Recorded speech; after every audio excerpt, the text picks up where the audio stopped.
have a seat and do your thing. Thank you so much for being here. You bet, thank you. So, Olga Sanchez-Salvay, and I'm from here, and I just want to, I'm guessing everybody's gone through this process at least once before to get to this place. So congratulations on getting this place. I was delighted to see your show. I don't know if you want any context for us necessarily, but I'm also a director, I'm also an actor, and so I'm coming from that place and now moving into artist scholar, so that's where I'm coming from. So. And I'm coming from a different place because I'm a scenic and lighting designer, technical director, production manager, props person, anything but costumes on the technical side. I tried acting a few years ago when I was an undergraduate, discovered I did not do it well, and fled back to the dark side. Literally. Literally, yes. We have cookies and we can eat them whenever we want. So there was some subtlety behind that. But I'm from Vermont. And I've been back in New England for the last 18 years. Loving that. I was 10 years in Milwaukee. I've been very involved with KCACTF since about 2004 in a variety of leadership positions. And now I'm National Design Tech Management Member at Large. And this is my third festival this year. Wow. So, good stuff. Thank you so much. So, first of all, I really enjoyed the show. And it's a remarkable work, and I'm going to talk about how much I like the show, and then I'm going to talk about some questions that I have about the thing, and some, because we're all in a learning environment, some potential, moving forward kind of ideas. But I'm coming from a place of, I really enjoyed it, I appreciate it, I'm grateful for it.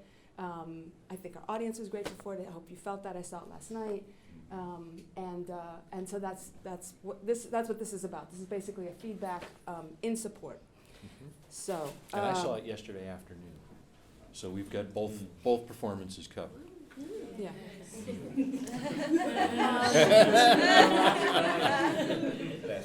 So yes, that's the context for each of us. I suspect things changed based on your response. That observation. So I was going to say kudos to everybody for dealing with being in a new venue, dealing with.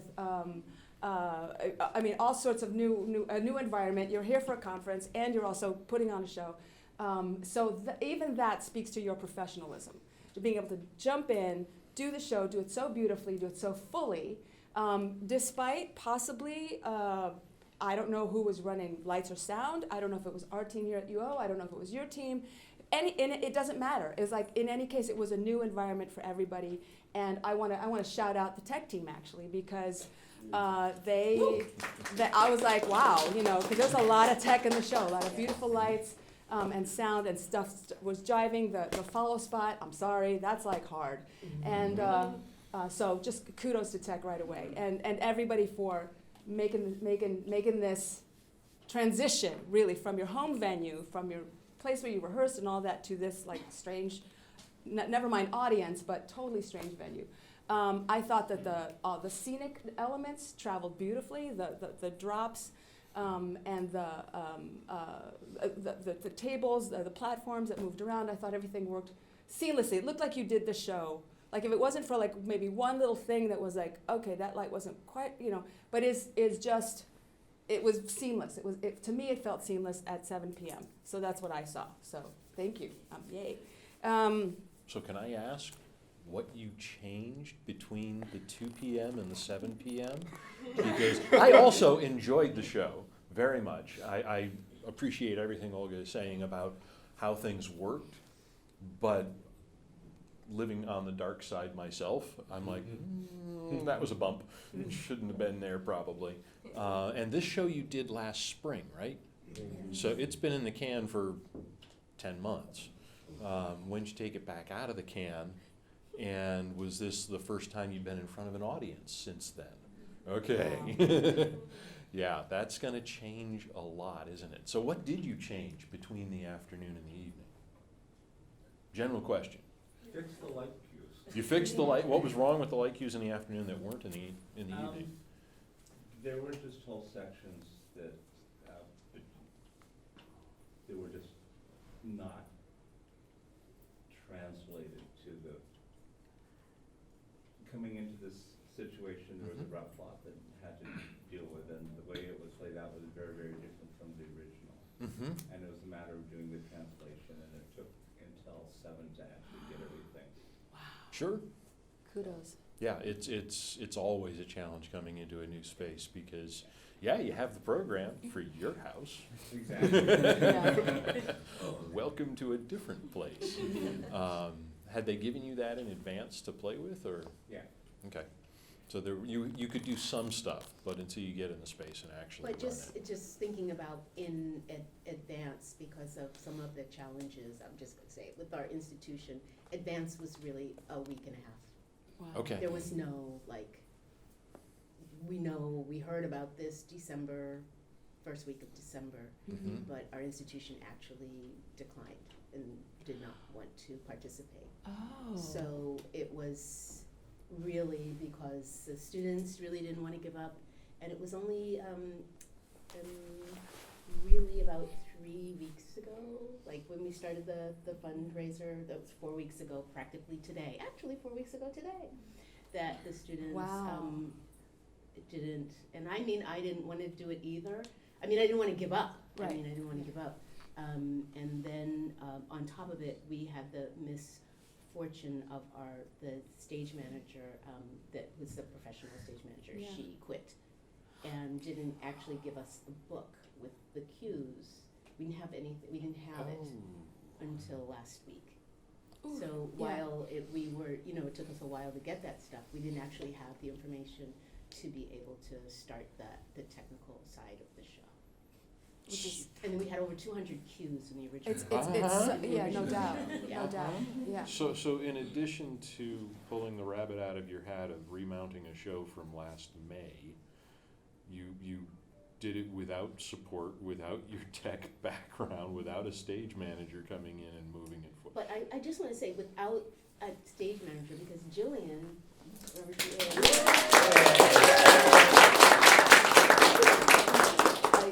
she's our stage manager. Yeah. That's it. Yeah. She's it, and she didn't want to back off when the person quit. I said, okay, that's it. We're leaving in 4 days. We're not getting somebody else. I will be the production manager, and I will be your assistant, Jillian. What should I do? And let's just get it on. And I told the students, as a solo artist, and I've taken shows literally all around the world, and the one thing I know is that you are taking your show to a venue, and it will be that show in that venue. It will not be the show you're doing in Davis. So we came into the rehearsal process saying, we are going to simplify. We have 15 actors and 17 puppets and 11 tables and a 17-foot truck.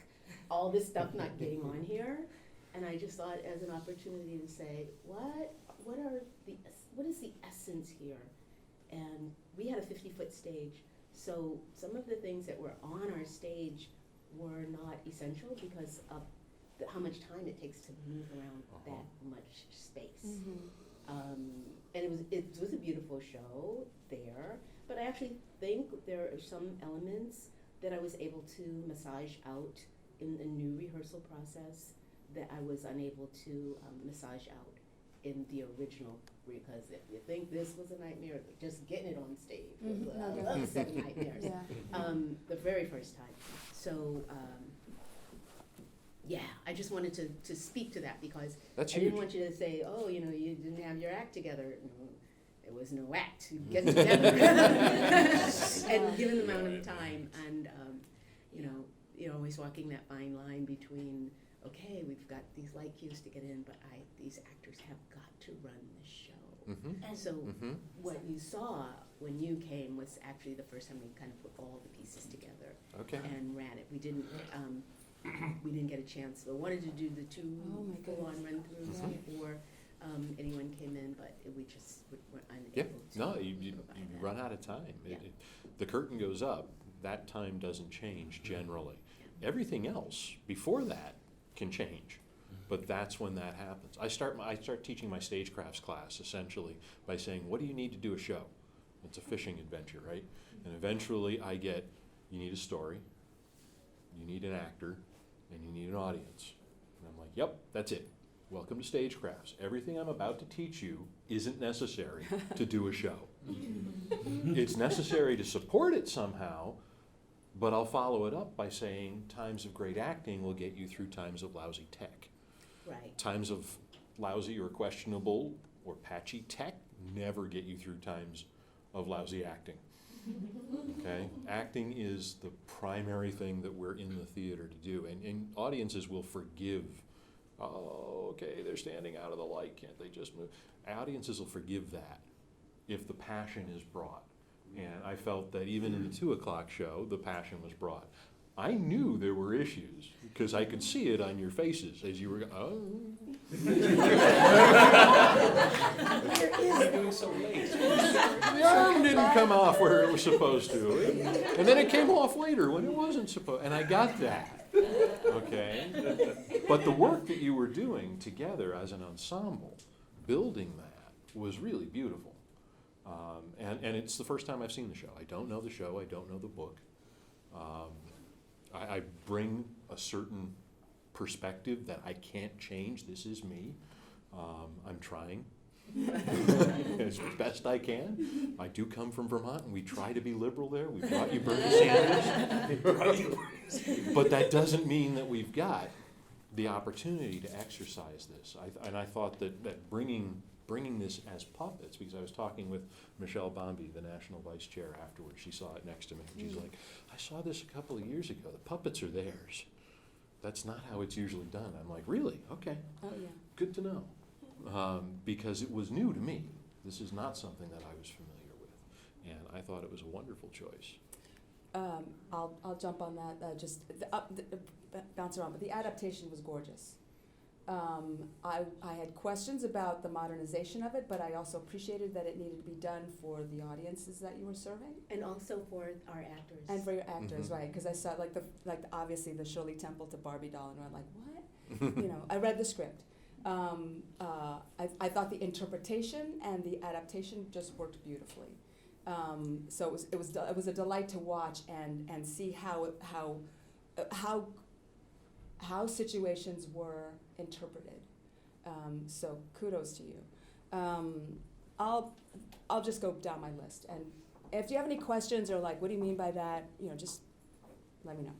So the pre-show, where there's sort of this normalization of, it felt like the video possibly was UC Davis, like It a was. cafeteria or something. It was our RMU. co-host, like our coffee house Memorial Union student area. There you go. Okay, great. So I was like, okay, and just a little bit off, so it wasn't quite entirely. So the video was really nice. I thought, wow, they're going to do video throughout, and you didn't, which I appreciated, because then that allowed me to think, okay, the video, well, it came back up in certain references, but sparingly, which perhaps there was more. But I actually liked the choices that were made for where the video went, right, and how the video backed it up. I got to see people in just hanging out, basically being students. The normalization of racism, the normalization of blaming the black victim, all of that. I have thoughts about that I might want to come to later, but in essence, I got the sense of like, oh, okay, this is interesting. It's being placed in this context, and then where do we go? It didn't bother me that we didn't go back to it at the end.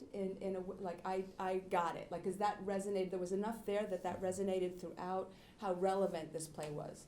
And I'll just say that the idea from that, when Jasmine was there, we started working on this 2 years ago, and that was the one. Then she brought the script. She said, "How can this be now?" Yeah, That was the first question. perfect. Yeah, if we can't figure out how to do theater so it's relevant, why are we doing it? So excellent question, and throughout. In general, I saw a tight, cohesive, a show that flowed, that was choreographed, impactful, necessary, and very moving. That's what I saw. That's what I experienced. I felt bad that I had to write down notes while I was looking at it, but I had to, so I did.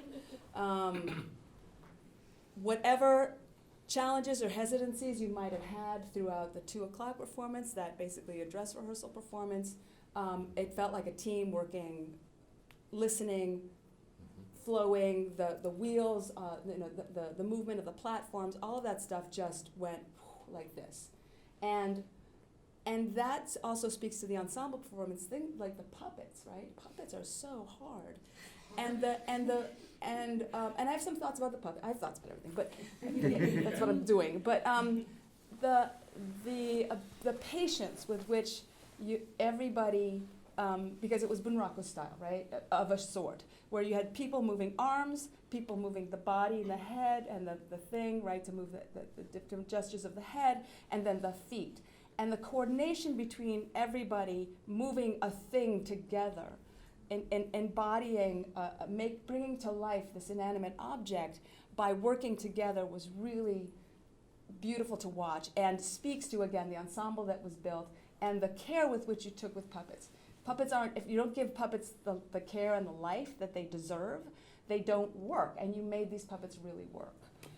So that was, it was great to see your investment and commitment to that style. It's a different style. It's a different style of acting. This speaks to the design. The design of the puppets is spectacular. The faces on the puppets, the expression of the puppets is like, they're beautiful.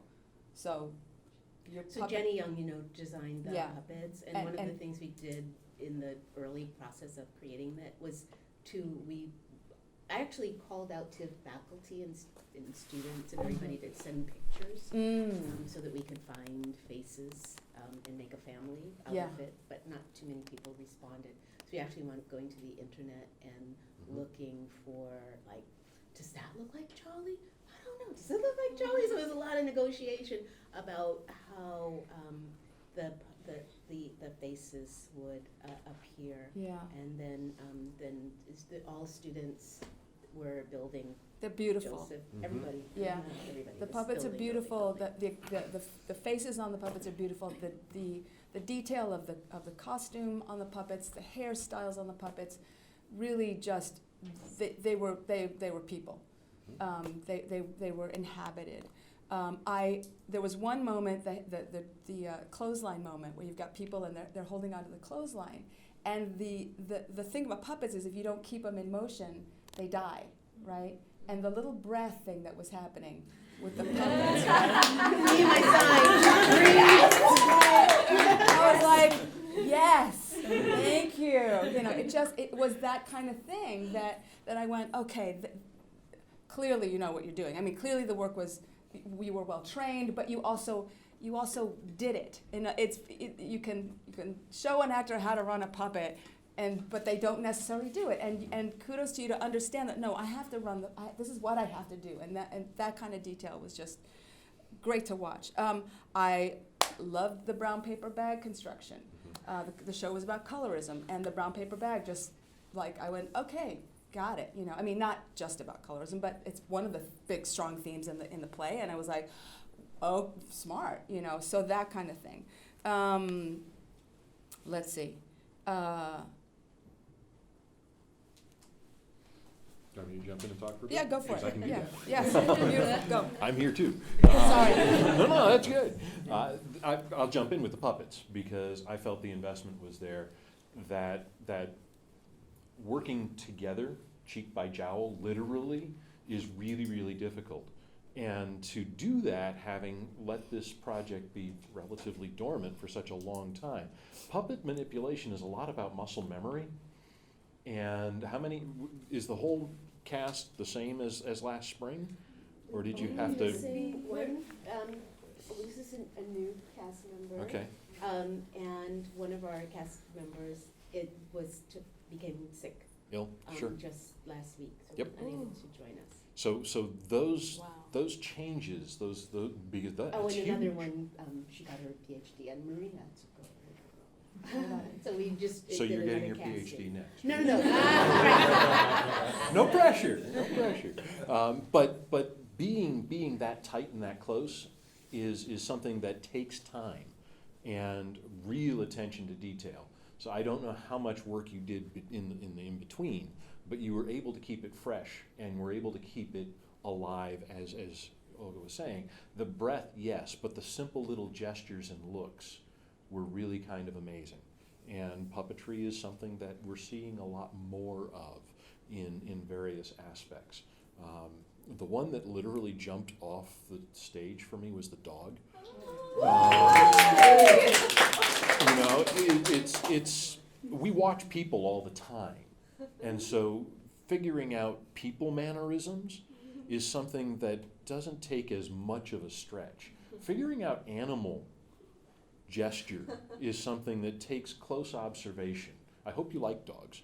No, I have dogs. Okay, good. So you had plenty of opportunity to Yes. study, which is great. But the dog looked like it was very much alive, and it was a one-person puppet, Yeah. which I was watching it going, how's she doing all of that? But that's just one of the puppets. The people manipulating the puppets were also all giving your energy to that puppet. And again, it's not just the movement. If the energy and the attention and the focus isn't given to the puppet isn't alive. And I felt that you were very invested in that. Those moments where actors stepped out from behind the puppet and became the character were also very interesting, because suddenly now we're dealing with a completely different dynamic, right? Because we've been relating to this puppet that doesn't move as much. The face, the gesture is the same, and now we've got an actor or an actress out there embodying that even further, and then going back and becoming part of the puppet again. And I found that to be uniquely interesting, because it invested the character of the puppet with a human embodiment, and then it went back into the puppet, and it boosted. So it was like you're raising the stakes with that puppet. And that I really, really enjoyed. I am curious about the choice to do puppets. Was that an initial choice? It was not. It wasn't an initial, because it wasn't an initial choice to do the show. We started with a reading that we worked on probably longer than we actually worked on the show. A reading of the Bluest eye. A reading that we did, and it was very well attended. People really liked it, and a lot of people just kept saying that they really liked the story. And Jasmine was like, maybe, what about this one? So I thought, oh well, I don't. In my mind, I couldn't see how to do it, because I think that the adaptation by Lydia Diamond is very challenged, because it is all narration. And I was very interested in seeing how this could become a lived experience. And I was very interested also. I felt that some of the characters were given short shrift. And I'll speak specifically for somebody like Charlie. In the original adaptation, I feel like Charlie the story is not told fully, because it's so much emphasis on Pecola, and even with Mrs. Breedlove, there's so much missing.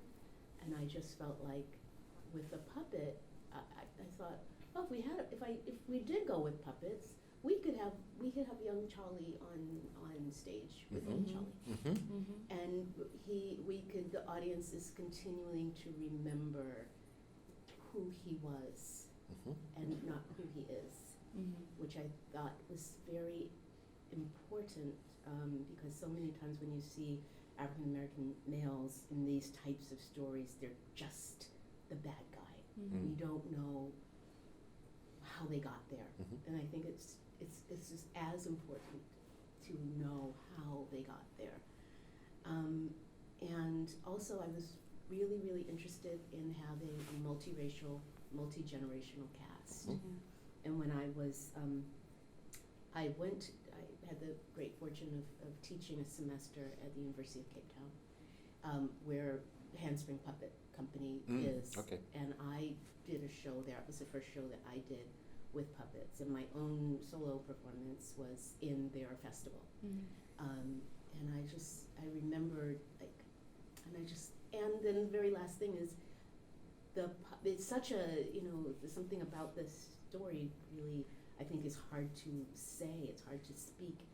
And truth and reconciliation is a huge part of puppetry becoming what it is in South Africa. That I have a story that's so hard to tell. Right, that I it's a can little bit of only distance. put it through this sort of talisman Yeah. to get it out. So that's when I thought, and then I just started thinking, you know, how can this be a puppet play? Mhm. So I worked on the script for the summer, and the very last thing that was my impetus for choosing puppets is in the book. It really talks about how Coca-Cola falls apart and how people see pieces of her. Mm-hmm. And I called Jenny and I said, we could have puppet parts. She said, Mhm. you can't have puppet parts on the stage. Nobody has puppet parts. You can't do that. And I said, I think we have to. And it was a way of, you didn't have to add language. Right? It's all right there. You can actually do it on stage. Yeah. And we went there with you. Yeah. Because you had set them up so nicely and so thoroughly. I clued into the distancing effect that we've got looking at a puppet versus looking at a human being. There's something different about that. And it was wonderful for me to be able to come in. And I'm watching the cast and I'm looking at the rainbow here going, this is great, because it does give more people an opportunity to get involved in making and telling this story. And one of the best ways of understanding stories is to tell those stories. And can I add, at our department, most of our faculty is white, Mhm. and our faculty is part of the season committee that picks the shows for our main stage. Mhm. And they don't, at least the 4 years that I've been there, I have never seen a main stage show that was thinking deliberately, like, this is something for people of color and specifically darker skinned folks. Mhm. And the reason sometimes I feel like they don't is because they feel like this isn't really like the face of our department, Mm. honestly. Our department is largely like white. So I feel like, you know, sometimes they think we don't have the people for it. Mm-hmm. Mm. And I felt like it is scary. Mhm. You know, if you don't have the people for it, it's scary to put on a play where you feel like, oh, we can't do that, you know? And I feel like puppets is a way, Mhm. one way. There's thank you for sharing that. There's what it reminded me of is the Patricia Ibarra, who's up at Brown, and she's written about what's called coalitional casting. And basically, and I read about this in an article by Brian Herrera. And Brian, it went all around the country looking at productions of In the Heights, which is a musical about Dominicans and Cubans, Puerto Ricans, right? And he was expecting to go around to colleges that have predominantly white students. And the name of the article is, yeah, but can we cast it here, right? So, and so what he saw was students of all races, ethnicities, performing roles that were outside what we in the professional field would like to see, you know, correct representation for various reasons, and we know what they are, but doing it within a college setting, in a university setting, because that's the way people get to know the plays and get to learn something. So what she puts forward is the idea of coalitional casting, where what you're doing is work that allows other people into the project who may not have that experience, but who are going to learn from that experience and who respectfully then get on stage and do their best to embody, given all the education that they're going to get about the situation, to embody and to perform to the best of their ability. And I saw that in action, and I really appreciated that. I just want to say one more thing about puppets. A lot of things about those puppets. Yeah. And We'll get to also, you. when I'm coming out of the gate, I wanted puppets that were really hard to handle, so that the actors would really have to work. Mm-hmm. I actually And- liked that. Because it was, and again, speaking to the experience, I kept going back to and speaking to the experience of what it is to, you know, you could say a microcosm to teach at UC Davis, or to live in Davis, or we started rehearsal, you know, with shootings in Sacramento. And to think all the time, it's like, damn, this jolly is really heavy, or this Bacola is really Oh my Lord, heavy. yeah. And it's like, yeah, that's what it's actually like to have this body Yep. on this planet. Yep. It's hard. Mhm. So welcome to my world. Hello, and thank you, and I'll get to just a quick response, but I was like, these actors are just like, I'm holding this thing up, I'm holding it up, I'm holding it up. Yeah. You may have been sweating, I didn't see it. Right? You're like, Yeah. I'm holding this thing up, I'm moving this thing, it's taking me 5 minutes to take this part off, or take her leg off, or take the underwear off, or whatever it is, it's taking me time to do this thing, I'm doing it. And I'm taking my time to do it because it takes time to do this. So thank you for unpacking that for me too, that, because I saw that work, and I appreciated how much everybody owned the work and did their best in it. You had a comment or question? Yeah, I was gonna say, thinking about having such a multiracial and ethnic cast, it was one thing beautiful because you see 3 people all looking different working one puppet. It helps the audience be like, everyone has a Bluest eye story. Maybe not exactly what you see, but it helps the audience be like, I can be this character. I see myself here. I see myself there. I have a little bit of me everywhere, and it allows such a broader audience to be like, I can see the story in everywhere, not just in these situations. And this situation is a very big and important situation, which is the obvious one you should see. But having multi-ethnical people in the background brings in all the other smaller minorities, and people say, like, this happens very similar in my own place, in my own home too. So it brings in an even deeper meaning to each individual person, because you see different people working one character, and you're like, I'm in that character too. Just because I don't look like them doesn't mean this story can't happen to me necessarily too. And I thought it added One thing that I appreciated, and we'll move beyond puppets.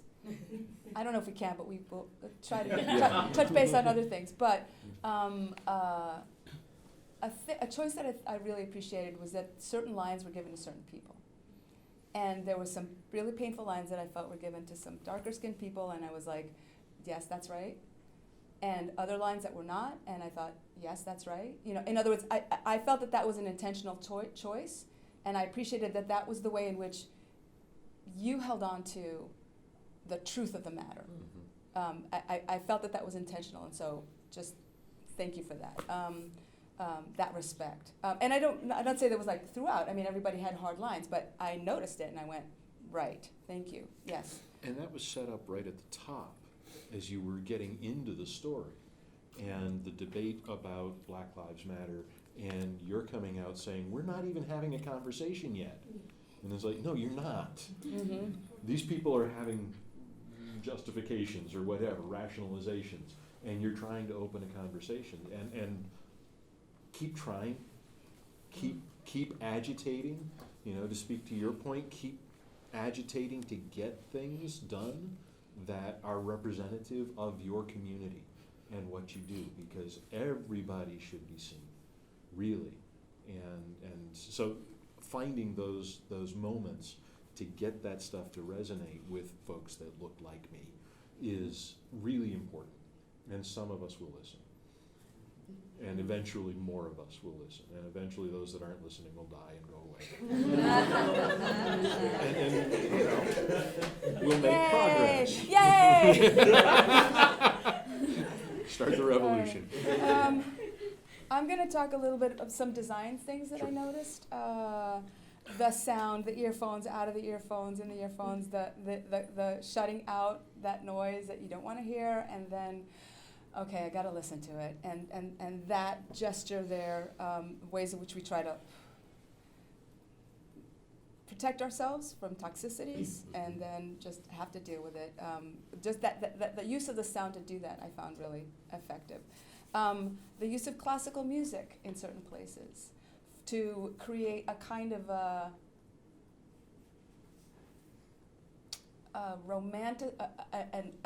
whiteness, a white romanticized ideal of romantic love, and that tension. I liked. Yes, also that. But those choices that were made in the sound design to also keep us in mind of what the story actually is, what's going on here, and so those specific choices I found very strong. I know you had challenges, but the lighting circles I found really effective. The places where it was just open and we're just seeing everybody, and that's great. And and then the places where things got specific and highlighted, and the circles in contrast with the banners that were rectangular, I also appreciated. Moment that I loved, at the church or the funeral, I think it was, the one going this way and then the light in the back going that way, and I was like, oh, look at that, and just like very nice work. And I'm sure you had more stuff that didn't make it to Eugene, but it's fine.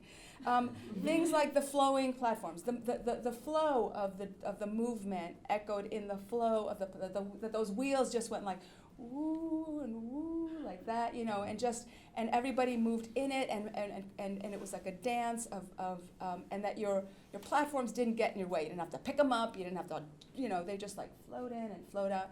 I don't even think, maybe I'm wrong that you had to like lock them down or anything. No. I hate locking down. It's like I get there, it's float in and then lock. And I'm like, thanks, like it's just it's a sound that I wish we could do it some other way. Do it with puppets, because the puppets don't have weight. True, there's That's that. the problem. That's true. I guess so. That's right. They do have weight, but putting a human being True, on that's it true, is and where people the won't problem- slide off. You're That's right. the technical director. You're right. You're absolutely right. I sit corrected. However, thanks for not locking down platforms. Yes. That's all. We're not necessary.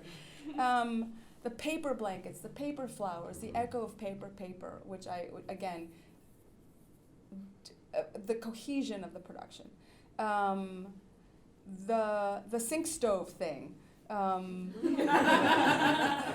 The only thing that I didn't get was the stove thing with the handles, and I kind of want, like, the handles sort of like, what is this thing that we're putting coal into that has handles that look like a sink? And I know. No, Yeah. it's okay.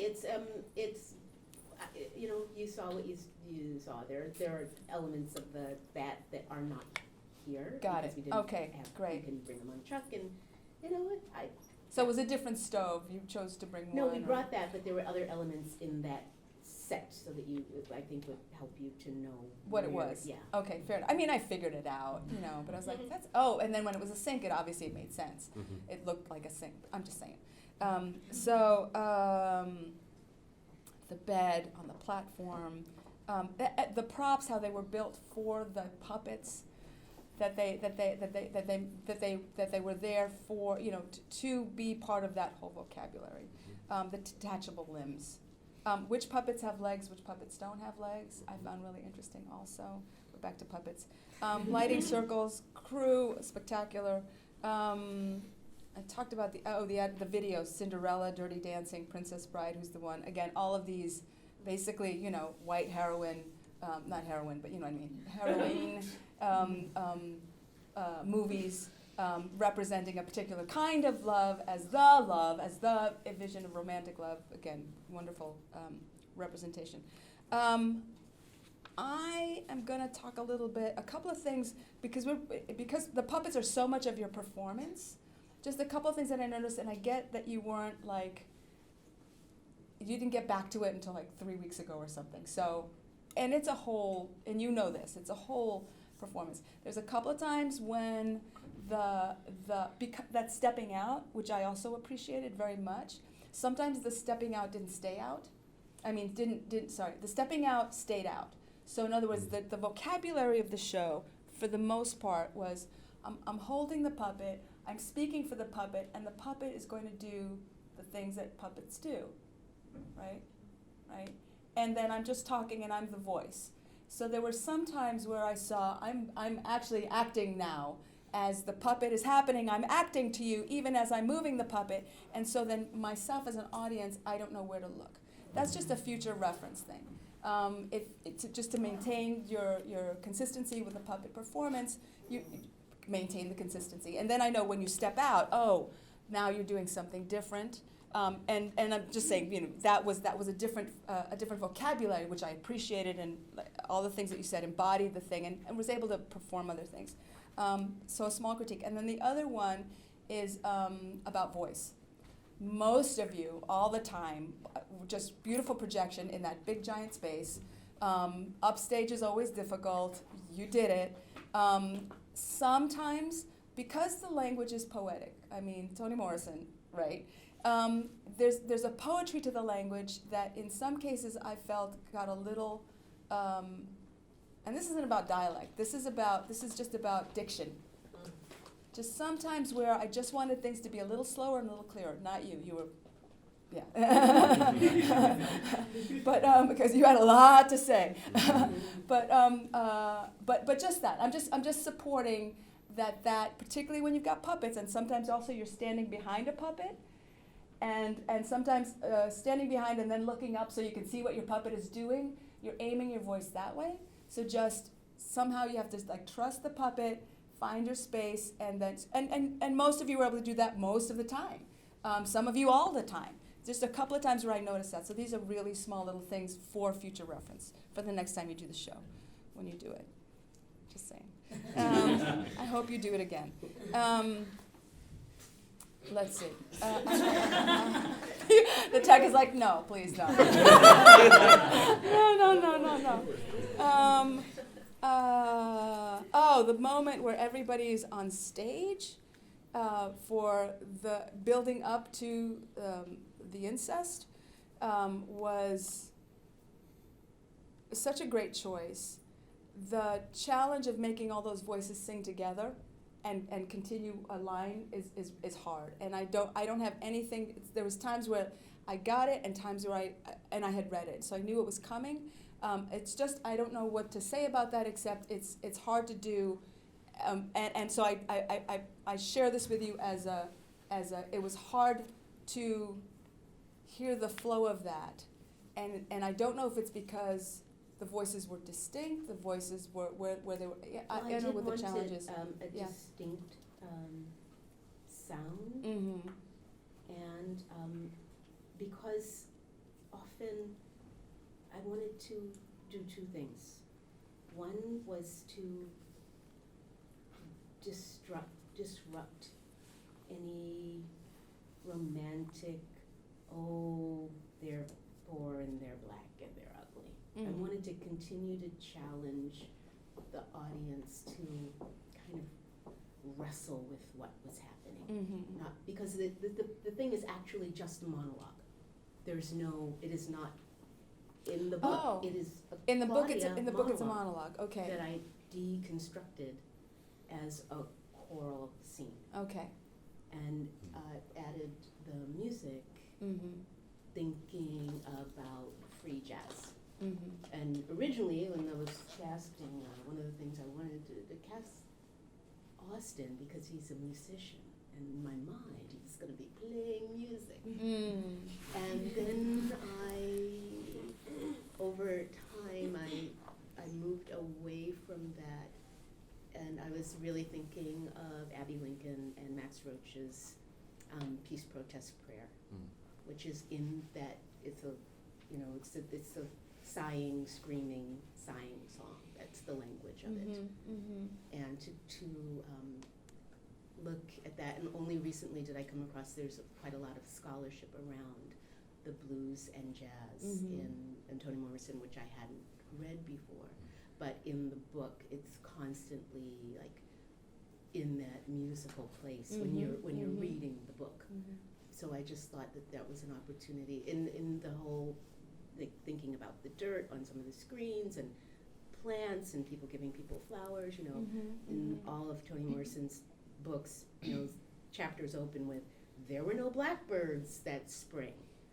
So just continuing to actually pull from the world of Toni Morrison, not just the world of the Bluest Eye. Yeah. So that was the Yeah. impulse. So I appreciate what you're saying, the challenge of it. It's a performative challenge. I think directorially I appreciated it. Like I appreciated what was attempted there. And it was also hard because our stage is 50 feet, and as much as I moved people around, I kept saying, it's just, but I didn't want to take anyone out. No. Yeah.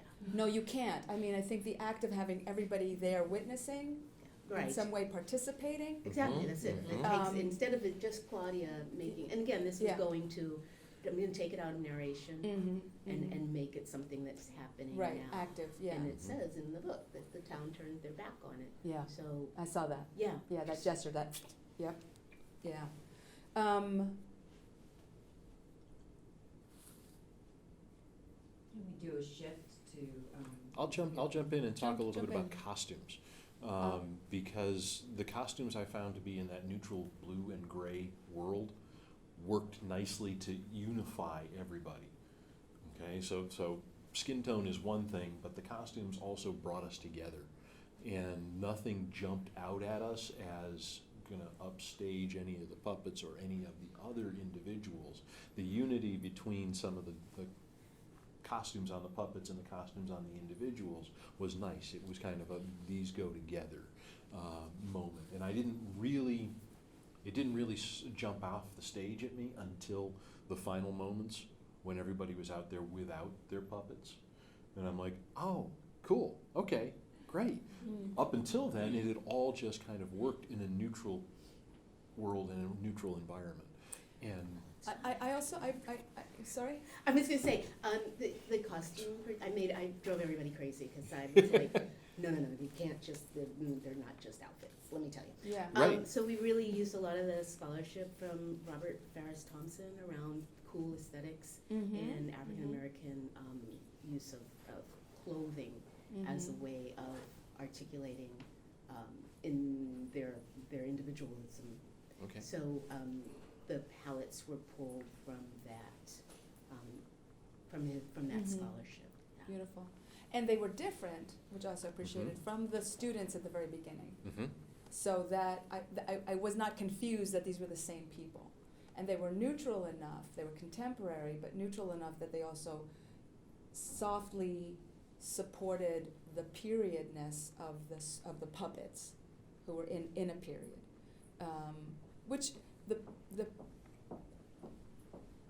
Which only the Barbie doll kind of went like the Barbie doll, and then the teacup, which was, wasn't Shirley Temple, was it a Barbie teacup? Yeah. So because, and I know she's been around, Barbie's been around forever. So that I just kind of like, well, what the popularity of Barbie and all that, just, but that's me being like, where are we exactly? I think it worked. Ultimately, it worked because what you want to do is communicate with your audience, not get all specific. So yeah. coming back to that, Mm. then you're bringing the color thoughts and ideas into the puppets as well, Mhm. because they did work all of a piece. Mhm. I appreciate the level of sophistication that you're bringing to that. It's one of those things that most audience members aren't going to tune into. Right, and it was okay for them not to. Exactly. Yeah. Exactly, and that's some of what we do on stage is for us. Okay, it's important for us to be aware of why we're doing this and how we're doing this. It's not necessarily important for every member of the audience, or even the vast majority of members of the audience, to understand all the nuance that we're bringing to it. But those 1 or 2 or 3 people who do clue into that, it's gonna light them up like nobody's business. And that's really important, because that's a part of what we do every time we go out on stage, is try to find a way to tell a story that communicates to people. And the more sophisticated the nuance we can bring into it, the more full the story that we're telling is. Okay, it's invested at every single level. And I felt even when there were technical issues, that the underlying power of the story carried it through and past that. So I'm very interested in the color theory background that you were pulling in. There's a lot of scholarship around that, yeah, it's really great. I want to speak to performances. I'm not going to shout anybody out, except maybe our Claudia, just doing so much work out there, and you as well, just as the mom who had to step out and do such powerful work, and I'm missing, but they're just like, I'm looking at all of you that performed, and your voices and your presence and everything that you brought to it, but so much to carry. There were times you're standing up there and just going, where's my light? Okay, but I'm here, and not without like the professionalism of everybody dealing with little tiny moments of like, there it is, but just I'm going to talk and they're going to find me and I'm going to breathe and I'm in it. Yes, there I am. Just really lovely, the grace with which you navigate all that, and then also the performance. The one thing I'm gonna just talk about the adaptation a little bit. It's I know that Claudia is the narrator, but Claudia wasn't, because maybe I missed it, but I missed who you were exactly. So for a while I was like, oh, this is the narrator voice, this is Toni Morrison's voice. And it took me a while to go, oh no, then to understand it was Claudia is the narrator, because I don't know the book. So that's just for future, possibly, just to know a little bit. It didn't make a difference. It was a revelation. It unpacked for me, but it was a question that came up. It's like, so who is this person exactly? It's a small thing, and maybe that's more explained when there's all this stuff. But everybody just did a beautiful job as an ensemble, and everybody had a moment to shine. Everybody had a moment to be present, to whether it was doing the manipulations and also vocalizing stuff. And everybody was committed to the work. Everybody's voice shone in the thing. I want to talk about the rape scenes, and just how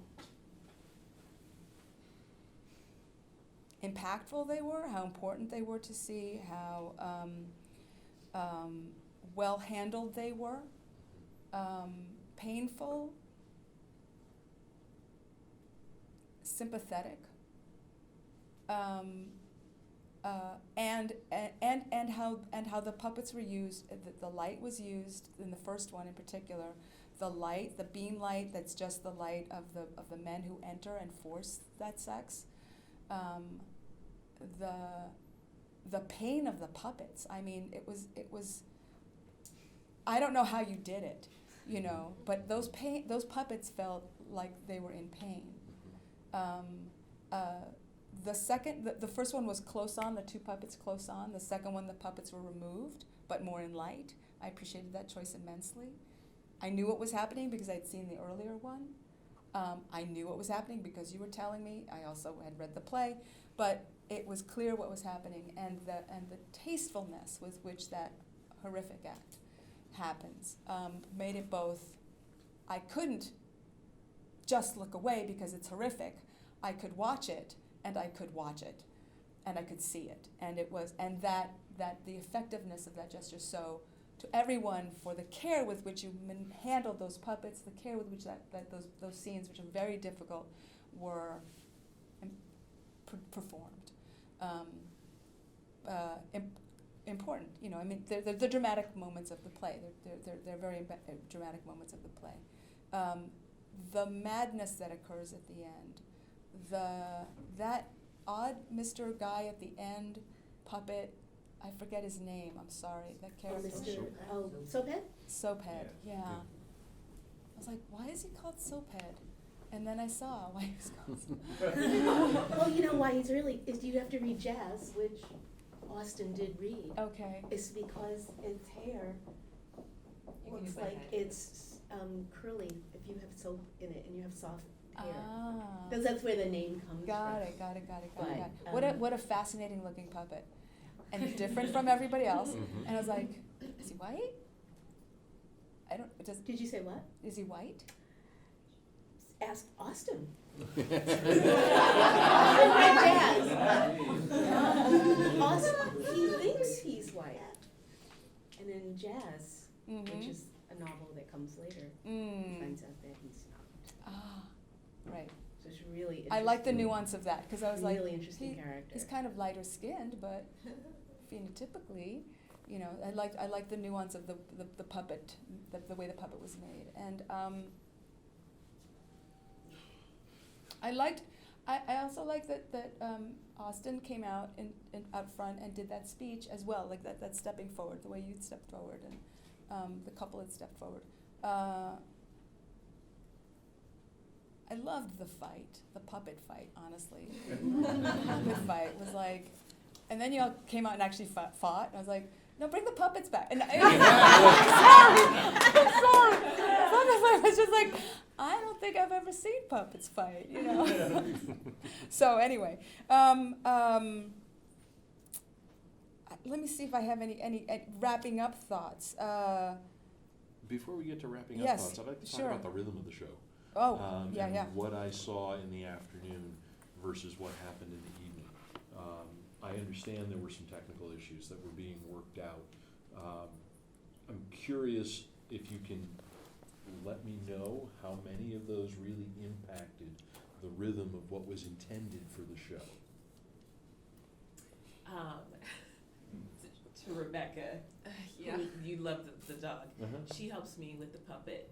The head came off in the middle. We just looked at each other, and we were like, "We're gonna do this." And Yeah. and we did, and we were always like talking to each other with our eyes through it, and like carefully transitioning. It's like this head, we're not getting it back, and every other second we'd be like. There was one moment she took the puppet's hand and she went, oh.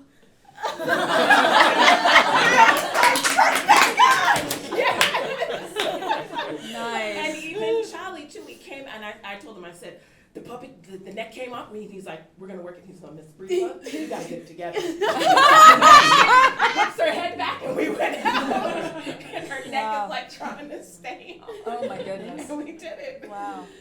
Live theater. Yeah.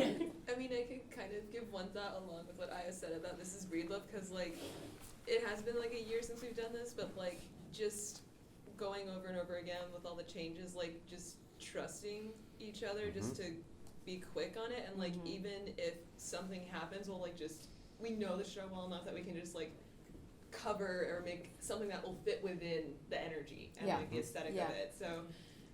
Yeah, I think that was a really great thing about this cast. Like, we just all trust each other just to be able to do this well. You could feel that. Yeah. Yeah. That lifted the whole, to me, the whole experience was like, oh, these people are So here's my thing. connected. Because I'm a design tech person, and because I look at that, I have a micro nanosecond attention span for dead time on stage. Me too. Killing me. I go there quicker than any average audience member, because it's my job to try to eliminate that. And I felt that there were times that the transitions took a little too much breath to get from point A to point B. And I'm not sure if that was because the lights were coming down as the transition is happening, and it might have been helped if there was more light on stage or some video projection or something to help move from point A to point B. But there seemed to be some moments in the afternoon anyway where there was a little too much air between the scenes. And as a person in the theater, what that does to me is it stops me. Yeah. You know, you've got all this wonderful energy that you've got going, and you get to a stop, and it's like, okay, now I got to start it all over again. You know, it's like trying to push a car when it's stuck in the snow. If you get it going, keep going. Otherwise, you're going to have to do it all over again. So there were some of those moments that I felt needed to be tightened up. I hope some of them got tightened up for the evening performance. I'm seeing some numbers. I felt the show flowed. There were maybe Okay. 2 moments that I like went, okay, there's something happening there, and yeah, it might have been like two moments. Overall, it flowed, but for me, it felt a little bit like a freight train getting started. If you've ever watched a freight train get started, Yeah. you know, it starts to move, and they'll bump along a little bit as they go, and there were just a few of those herky-jerk moments along the way that I could see were upsetting you a little bit, upsetting you again all over. I'm sorry. It's just the wheels on the table. That's just all I'll say. Wheels on the table. Ah, okay. It was also And not also, we anticipated. didn't, I mean, I feel like, I'm not gonna say anything. So it's one of those, I'm happy to hear that it seemed to have tightened for you last night, and that's ultimately where we're trying to get with these things. Tech happens on stage, and I thought that you handled the little things that were going on beautifully, along the way. Did the head come off in the afternoon or the No. evening show? It came up in Okay, in the evening show. So I'm like, she's describing something I didn't see. An arm or a leg came off in the afternoon show when it shouldn't have. And it's like, oh, okay, that's kind of interesting. So, you know, I did not notice the head coming off. Yeah, There you my go. head broke on stage as well, and immediately they had one scene and they repaired it in the back, and I go back on stage like by the second. It was like surgery back there. Nice. The MASH Beautiful. unit backstage. Beautiful. Yeah, No, they were just- like, just- I owe them Thank God for for Joseph. Joseph. I owe So, Joseph. yeah, when Janny came, we don't have a lot of people, I guess, that like to work in the back, but as far as on the like the scenic design building portion, but we had a couple of other students. They were really great, and the best part was all of the cast, because they were taking the class with Janny to learn to work with the puppets, were in there helping with the puppets, but the hardware in the building was mostly just kind of me and Janny on a lot of like long days and our staff members that we had there. But coming back, like all of the stuff that needed to be fixed or found or things that had been taken apart because the show was over. Yeah. The help we got from the department was, sure, go ahead, here's the space, use what you want. But it was mostly just like, I look up and I'm just like, what? Okay, You sure. are a this is- team. and they're like, but you know what to do, right? And it's like, I mean, yeah, I was there when we built them the Oh first my time. We'll goodness. make it work. Mhm. Kudos So- to you. But It happened. But Yeah. having the Yeah. investment, but having the investment of knowing how the puppets were put together and that intimate approach to it is that's how you get through that. We also know how to fix some things Sure. too. You right? have like to. I said, right before me and Charlie won, he just snapped that neck back in, and then we took the basket and went out. Nice. We also had another, Slater's co-director, or is he? No, he was just, he was our movement to help breathe the puppets. Okay. So like, while Janny is back in South Africa, Slater was someone who was able to help us reaffirm how we breathed into the puppets and how they moved. So we had several sessions with him on trying to get the coordination back together. So he was someone who was very essential during the entire process, and I'm really happy we were able to meet with him before we came up here. But just to answer your question about the rhythm, there is a rhythm of the show, and it just goes back again to the blues aesthetic and the jazz aesthetic that is elemental to the work of Toni Morrison. So when it does get a little wonky, I think everyone knows, and ideally you would not have that experience. But you know, if the show you saw, a lot of times it was like, we're not altogether sure where the light's gonna be. Mm-hmm. So Mm-hmm. look for it. So there's it's And not adjust. going. Sure. It's out of that sync. It is out of that rhythm. And you got the rhythm in your home space last year when you did it. Yeah. Yeah, that's part of what coming to festival is about. Right. It's about thinking on your feet, which I think you all did very, very well, making adjustments on the fly because you have to.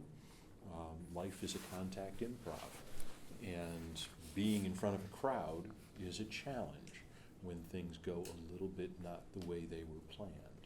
You were saying? Yeah, I was gonna add that even though the show was picked up literally 3 weeks before we bought it, we brought it here, we didn't even have our full cast. So what you saw was literally one day of us, all of us together. Wow. We didn't have all of us together until we got to Oregon. So it really was, Oregon's the show magic. was brought together that way, because we can only practice so much as a group Yeah. with who we have, but we still Wow. couldn't do everything, and that show actually got put together here. And we actually didn't even have the space at our home school. We were never able to To get back fully into it. Do a run. Yeah. Wow. So we just, I guess yesterday was like the first. Look Yeah, at me. I saw the first Do it run. again. and- The first one, you saw the dress Excellent. rehearsal. Yeah, absolutely. You were I gonna was say. gonna say that was the first time I ever did the show. Oh. When you saw it, that was that. Wow. So this is what happens in the theater. People rise to the occasion, and I think that you rose to the occasion. It's a show in some ways about the challenges of being a human being, And you were all additionally challenged yesterday as human beings to get this piece up and working in front of an audience. I think you should be very proud of the work that you did. I want to add one, because I'm getting the signals that we have to wrap up, but I want to add one thing. I don't know if you felt this, but a few people had to leave the show. Mm-hmm. And afterwards I was out in the lobby and I was talking to the people who were the ushers and the house managers and stuff. And, and somebody went like, wow, that was wow. And I said, yeah, that was an amazing show. And like, yeah, people had to leave. I'm like, is that why they left? She's like, yeah, they couldn't deal with it. They couldn't take it. Mm-hmm. I say that by way of thank you. I'm not here to traumatize audiences, but at the same time, if we're not doing that kind of work, if we're not doing work that wakes us up, that shows us something that we don't know about in our gut, that actually affects us in our gut viscerally, then why? Why do it? And so yeah, you made people uncomfortable, and that's necessary. Your show also brought people to their feet, had people crying, had people laughing. It was a spectacle.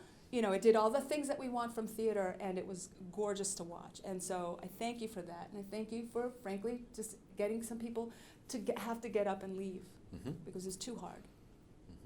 So And if it was too hard for some people to see puppets doing that, consider how many more people would have had to get up and leave seeing people. And that initial distancing that the puppets gave us enabled more folks to exist in the space and to absorb more of the story you were telling, because it was very important. But it was difficult, and I watched a number of the folks get up and go. Sorry, excuse me, we Yeah. actually have about 20 minutes left. Oh. So, yeah, it goes till 10:30, so. Actually, 10:20, because at 10:30 I'm responding Oh, to yeah, the okay. signs. So maybe we can Build- open this up to just see if anybody has any questions for you guys before you just do your closing Sure. comments.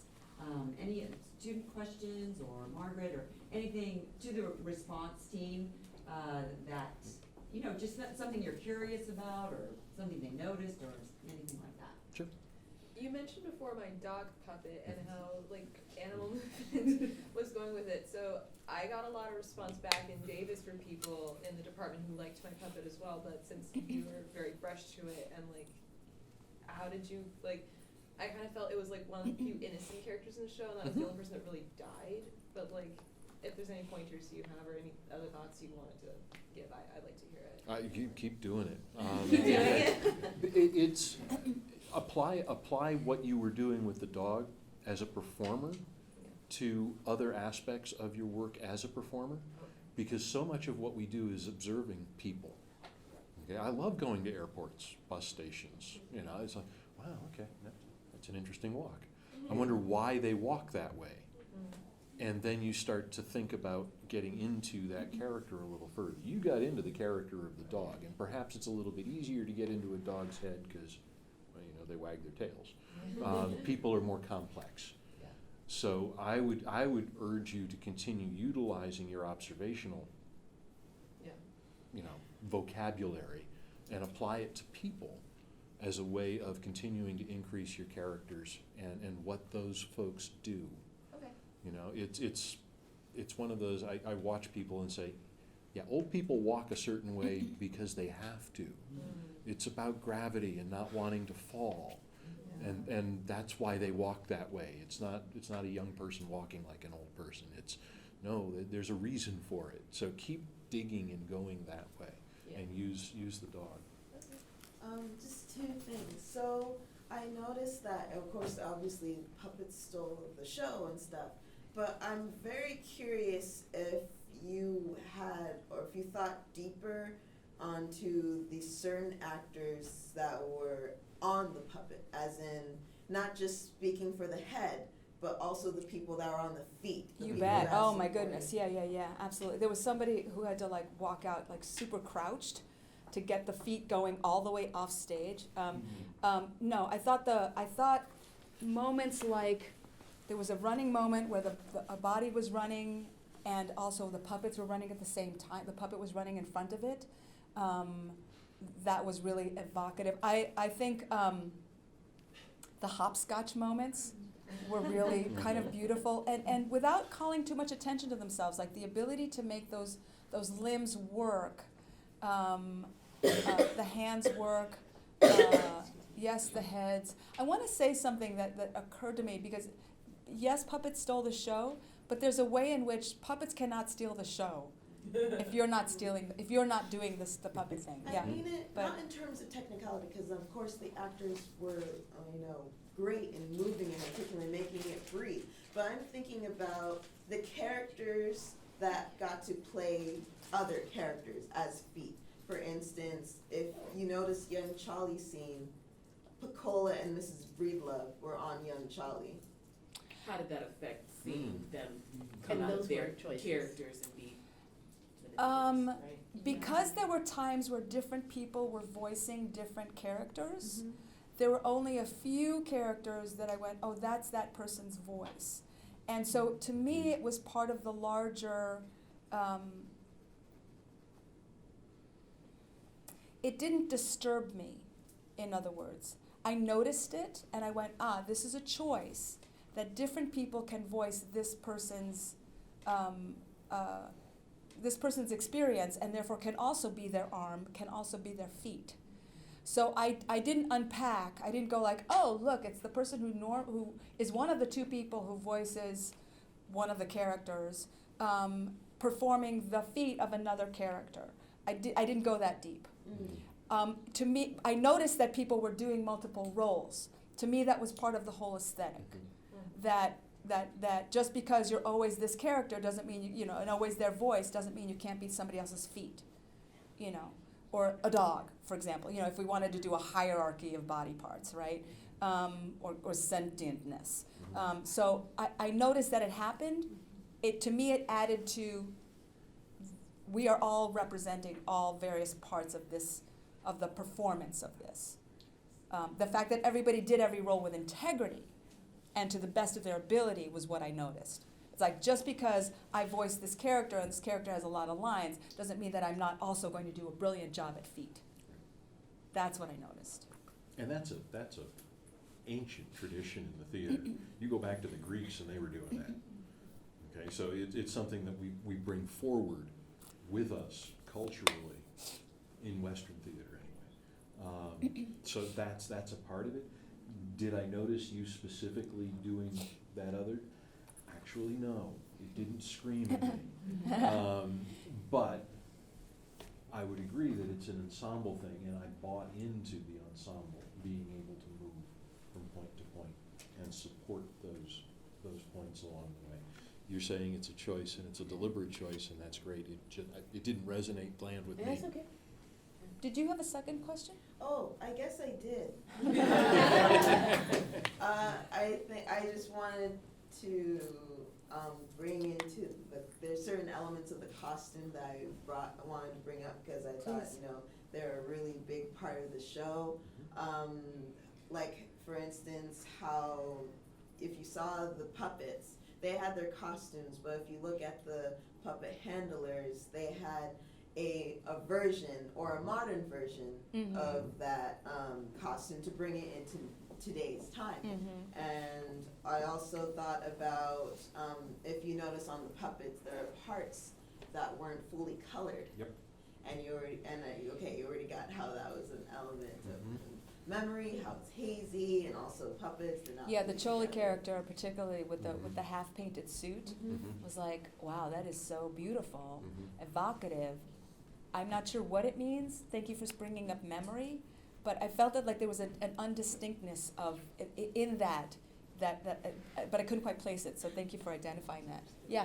Oh yeah, I just want, because we have focused a lot on puppets and everything, but I did want to kind of give a shout out to all the technical crew as well, because we had not only light and sound but projections and like 3 rails, 4 flying in with like 2 rail people, and like one of them was like repairing puppets simultaneously while like coming in while having to take cues, and JC just kind of in the background just like helping as much as he could with everything, and like the ASM and the prop master, like were like on their own without comms, and they were just Oh. handling everything. Wow. Yeah. Thank you for saying that. I appreciate that. Thank you. Forgive me for not mentioning The that. bathroom thing, but like also like the tech crew as well. Like we Yeah. knew the show and we just like flowed with it really well. Yeah. Mhm. They're as much Absolutely. part of the Yeah. show as we are. No, clearly, Especially clearly. even back in Davis, a lot of it is in sync with all the tables and everything moving in the wings, and some of them you have like a longer edge with the angled ends. You have a long edge and a short edge. Sometimes one needs to be upstage. Sometimes it needs to be the other way. And here, there's a lot less room in the wings, so there's a lot of there are far too many. There's a lot of just like up against the walls, Right. trying to make room for people. I know, you had to put And the bed downstage. Things being Yeah. tossed and like handed back and exchanged, so a lot of it is being in sync.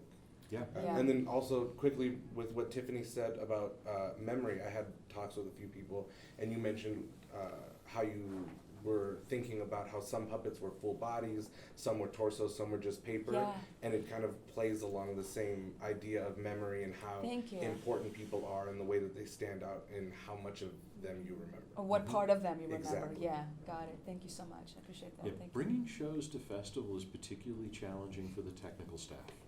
Yeah. Because around. the story that the actors are telling is moderately consistent on stage. They moved all the goalposts for the technical staff. And so they've got to figure it out in, 4 hours or so, to make sure that they know where things go. And the real challenge for technical staffs is they're supposed to do the same thing every single show, just the same way the actors are supposed to do the same thing every single show. Only they moved all the theater for them. It's a little bit mind-blowing. So, and it's frequently a skeleton crew, literally, that shows up for the technical support, okay? And it's not unusual in festival to see a large cast show and 4 technicians or 5, and that's it. And that means that there's a lot that's put on the cast to help with the load-in, which is great. I hope that the load in and the out went smoothly. I'm seeing some nods, that's great, because that is an ensemble effort, particularly when you get to festival and you have a finite amount of time to work. So it's very challenging. Also, this is not the same tech crew. Some of these people Of just got course, here today. because that would be too easy. Wow. Yeah. Wow. Yeah. Beautiful. I want to add to that in our original show, we had almost more crew than cast too. Like, we had so much more crew, and to have such a smaller amount of group here to take up all the efforts of all the other people we had on the side, on the thing, like, honestly, they did such fun, like, we couldn't do it without them. Yeah, We yeah, literally yeah. We couldn't, they Yeah. saved us. Right on. Okay, thank you for mentioning that. Forgive me, I should have known that obviously somebody's flying in the scenery, for heaven's sake, obviously. Adding more to just like, I was really surprised personally, like how well, because I was like freaking out about like, we have so many elements, like, and we're transferring this to a completely different state and like a smaller stage. So, Yeah. like, and it actually was like amazing me as I was watching the show, like how well we were all synchronizing, and like really, it's like. The magic of theater, yay! It's the mark of family. Did you, I just want to, because I'm getting the high sign, but did you have a final comment or question? Okay. Well, I know you're heading out. I'll be around if anybody, I have a few minutes if anybody needs a last question or something. But I'm seeing and thank you all for this time and for your show So we'll again. have another workshop starting in 10 minutes in here, but first of all, let's give a round of applause. I also want to thank UC Davis for your performance and for being able to come to the festival. This is your first time here. It's your first entry in many years, I know, and I know the whole show. I saw the original production, and I know this has been such a labor of love and a fight to make this happen and for the show to come here. And so it was very rewarding for us to have you here. So thank you so much for all of your work, and I look forward to seeing more work from you guys. I'm just down the road in Sacramento. And again, thank you to so much for being here Pleasure. and for sharing your Yes, thoughts. thank It's truly a you for thinking pleasure. deeply about it. Truly. Thank you. Thank you for doing deep work. Yes, yes.